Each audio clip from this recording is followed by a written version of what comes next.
Students के प्रश्न रहते हैं कि सर पढ़ा बहुत है, याद कुछ नहीं है, सर मोटिवेशन डाउन हो रहा है, जोश बन नहीं पा रहा है, अभ्यास प्रश्न करते हैं, नेगेटिव मार्किंग बहुत हो जाती है, टेस्ट सीरीज़ में स्कोर नहीं बैठ पाता, पढ़ता खूब हूँ बट ऐसा लगता है कि सिलेबस बिल्कुल नहीं हुआ है, और कई सारे ऐसे अनगिनत प्रश्न, नेगेटिव मार्किंग बहुत हो रही है, मेरा सिलेक्शन होगा कि नहीं होगा, है ना। ऐसे न जाने कितने प्रश्न आपके मन मस्तिष्क में घूमते हैं। एग्ज़ाम जैसे जैसे नज़दीक आता है हमारे दिमाग में ऐसे प्रश्न आते हैं, लाजमी है, आपके भी आते हैं। मैं जब तैयारी करता था तो मेरे भी आते थे और आपके भी आ रहे हैं, ये कोई नई बात नहीं है। और जितनी बार आप परीक्षाएं दोगे, चाहे आगे जीवन में फर्स्ट ग्रेड दोगे, चाहे आप आरएएस दोगे, ये सवाल आपके आगे भी मन मस्तिष्क में आएंगे।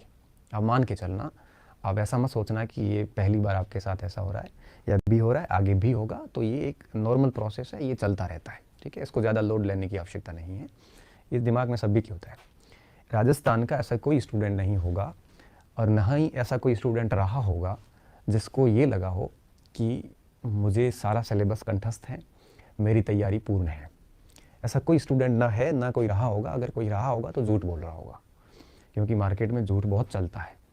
लोग अपनी रेपुटेशन के लिए कई बार झूठ बोल देते हैं। तो ऐसा होता है कि जब भी कोई ऐसा कुछ बोलता है तो मान के चलिए ऐसा नहीं हो सकता, क्योंकि हमने सारे एग्ज़ाम दिए भी हैं, पास भी किए, फेल भी हुए, सारा चीज़ें हमने देखी हैं। तो कोई नहीं कह सकता कि मेरा सारा सिलेबस तैयार है और मेरे सारी चीज़ें कंठस्थ हैं, प्रॉपर चीज़ें चल रही है, ऐसा कोई नहीं हो सकता। तो ये नई बात नहीं है, ये सबकी सेम बात होती है, ठीक है। तो आप बिल्कुल लोड ना ले ऐसा कि ऐसा कुछ हो रहा है, क्योंकि दबाव से कभी कोई काम सफल नहीं होता, क्योंकि प्रेशर में दिमाग काम नहीं करता। आप अपने ऊपर इतना ज़्यादा अगर प्रेशर लोगे तो निश्चित तौर पे आप भी अपनी परफॉर्मेंस ठीक से नहीं दे पाओगे। तो मैं तो यही चाहता हूँ कि आप दबाव ना लें, बस दो चीज़ों का ध्यान रखें। एक तो अपना 100% देते रहें, 100% दें, बस आपकी तैयारी में कहीं कमी नहीं आनी चाहिए, बस एक बात ये ध्यान रखें।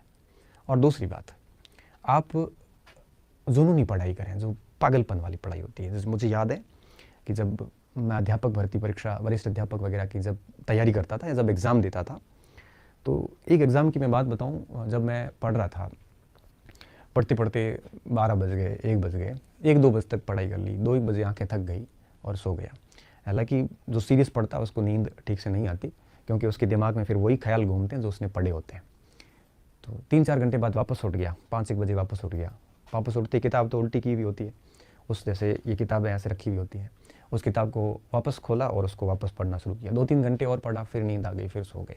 4-5 घंटे बाद फिर उठे, फिर पढ़ना शुरू किया, खाना खाया, पता नहीं स्नान कब किया याद नहीं है, और जैसे ही ज़्यादा थके थोड़ी चाय पी ली, वापस पढ़ने बैठ गए। अब कब दिन सूर्योदय कब होता था, सूर्यास्त कब होता था, पता नहीं चलता था। इस प्रकार की जुनून वाली पढ़ाई करते रहना, एक इस बात का ध्यान रखना। और दूसरी जो बात ध्यान रखनी, वो अपना 100% 100% देते रहना, बस इस बात का आपको ध्यान रखना है।